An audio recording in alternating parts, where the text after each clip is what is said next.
आंचलिक कृषि संप्रसारण और तालीम प्रतिष्ठान ने विश्व मृत्तिका दिवस पालित।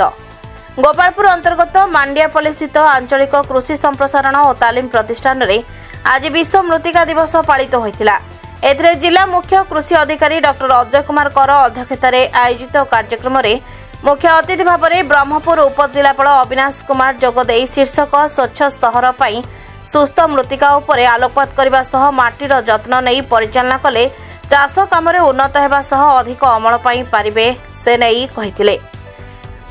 अन्यतम अतिथि भाव केबीके मुख्य डॉक्टर देवाशीष पंडा, जिला उद्यान विभाग अधिकारी कंदर जेना, जिला कृषि अधिकारी हेमंत दास प्रमुख जोगदे माटी आमर माँ खाद्य पाई निर्भर योग्य, तेणु समस्ते एप्रति जत्नवान होगा परामर्श देते।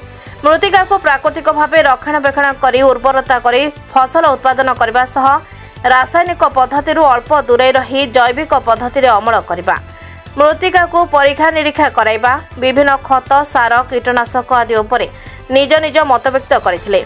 एही कार्यक्रम को गंजाम मृत्तिका रसायनविद रश्मिता महापात्र परिचालना करथिले। एथिरे प्राय 60 जन कृषक उपस्थित थिबा बेले मृत्तिका स्वास्थ्य कार्ड प्रदान करा जायतिला। देवाशीष महापात्र किशोर कुमार सेठी परिचालन रे सहयोग करथिले। रंगईलुंडारू संदेश कुमार साहू का रिपोर्ट, नारद न्यूज ओडिया।